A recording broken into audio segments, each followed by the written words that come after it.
चीज़ां पॉलिटिक्स तो बहुत उत्ते होंदियां ने, कुछ चीज़ां पार्टियां तो भी बहुत उत्ते होंदियां ने। ये रास्ता असंख्य संभावनावां दा रास्ता है। It is a corridor of infinite possibilities.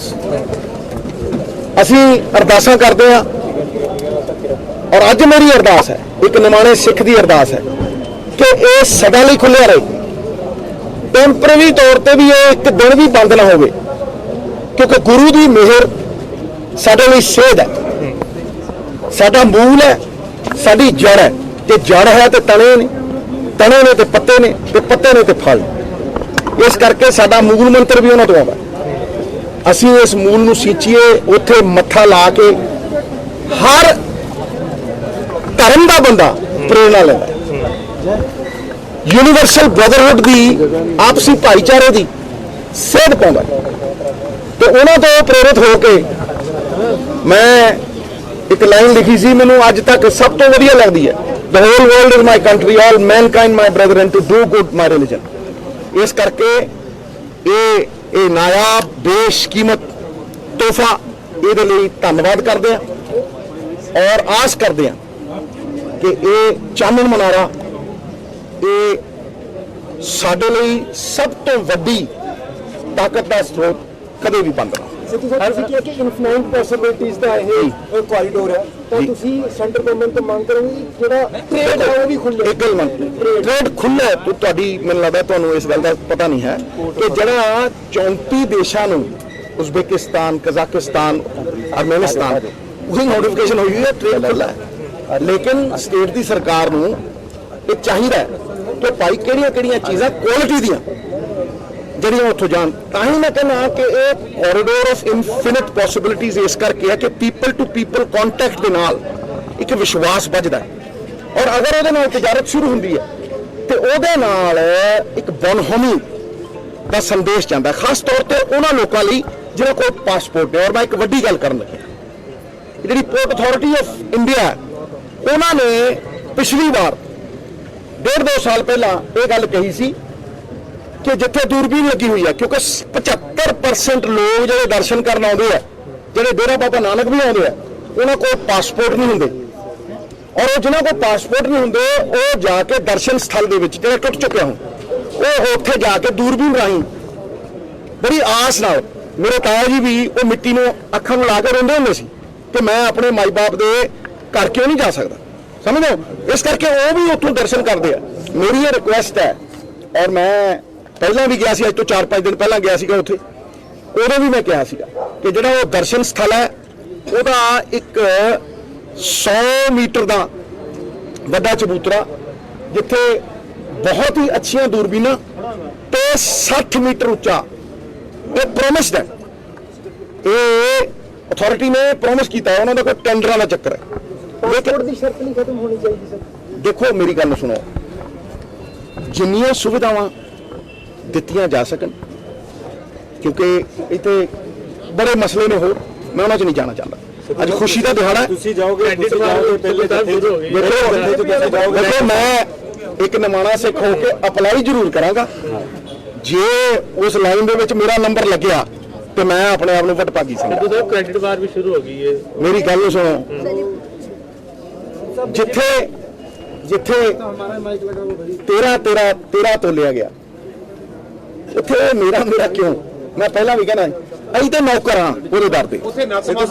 दूजी गल ये मतलब 12 करोड़ नानक नाम लेवा उन्होंने दियां दुआवां ते असंख्य हर धर्म के बंदियां दियां जिहड़ियां दुआवां ने एक क्रेडिट उन्होंने।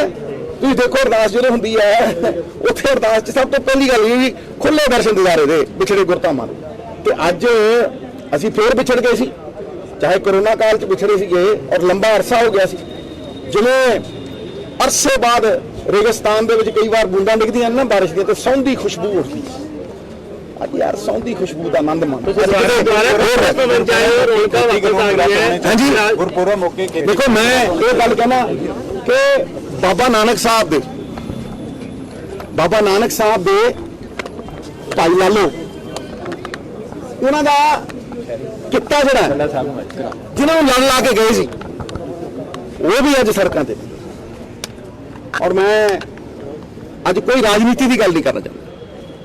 ਤੇ ਜੇ ਉਹ ਕਾਨੂੰਨ ਦੇਖੋ ਨਾ, ਸਰਕਾਰ ਉਹ ਨਹੀਂ ਮੰਨਦੀ, ਚੁਣੇ ਨੁਮਾਇੰਦੇ ਨਹੀਂ ਮੰਨਦੇ, 3 ਕਰੋੜ ਪੰਜਾਬੀ ਨਹੀਂ ਮੰਨਦੇ, ਫਿਰ ਉਹ ਵੀ ਅਗਰ ਹੋ ਜੇ ਤੇ ਇਹ ਇੱਕ ਨਾਯਾਬ ਸਾਡੇ ਲਈ ਉਹ ਹੈ, ਕਿਉਂਕਿ 60% ਆਬਾਦੀ ਸੜਕਾਂ ਤੇ ਜੇ ਉਹ ਘਰ ਪਰਤਿਆ ਵੇ ਔਰ ਬਾਬੇ ਨਾਨਕ ਦੇ ਜਨਮ ਦਿਹਾੜੇ ਤੇ ਪਰਤਿਆ ਵੇ ਤੇ ਮੈਂ ਕਿਹਾ ਫਿਰ ਜੈ ਜੈਕਾਰ। ਕਾਂਗਰਸ ਭਵਨ ਚ ਦੁਬਾਰਾ ਰੌਣਕਾਂ ਵਾਪਸ ਆਈਆਂ ਹੈ, ਤੁਸੀਂ ਆਏ ਹੋ ਕਹਿੰਦੇ ਜਾਵੇ ਗੱਲ परमानेंट सर मंजा लुसी मैं क्या एक गल सुनो, हिंदी और पंजाबी यार ये कोई फर्क है? सर हमारे वहाँ समझ नहीं आता लेसन। आपको समझ नहीं आता? हिंदी भी चाहते हो? देखिए, ये जितनी प्रशंसा की जाए कम है, क्योंकि ये जो नायाब तोहफा है धर्मों से ऊपर, मतलब कोई किसी एक धर्म के लिए नहीं, वो जगत गुरु है। अगर आप देखें दरबार साहब में चारों वर्णों के लिए दरवाजे खुले, कोई भी आ सकता है, लंगर खाता है, इसीलिए ये जगत के लिए खुशी की लहर है, हर्षोल्लास है। और मुझे अगर पूछा जाए तो मैं ये कहूंगा कि ये मतलब ऐसा बड़ा तोहफा है कि जिसकी खुशी का कोई अंदाजा नहीं। और उसी तरह ये जो संभावनाएं हैं इसके खुलने से, सृष्टि के और लोगों के और मानवता के कल्याण के, वो असंख्य है, मैं दावे से कहता हूं। और वहां भी मैंने कहा था, चाहे बॉर्डर की बात हो, तिजारत की बात हो, पीपल टू पीपल कांटेक्ट की बात हो, बनहोनी की बात हो, ये लांगा is a corridor of infinite possibilities. मेरी एक और इल्तिजा है, वो कहते हैं ना कि ये दिल मांगे मोर। 75% लोग तो वहां जाते हैं, उनके पास पासपोर्ट नहीं है। तो मेरे ताया जी जैसे दर्शन किया करते थे, मिट्टी को चूम के आंखों पे लगाया करते थे, वहां एक दर्शन स्थल है जिसे बनाने का वायदा किया गया था, 100 मीटर लंबा और 60 मीटर ऊंचा।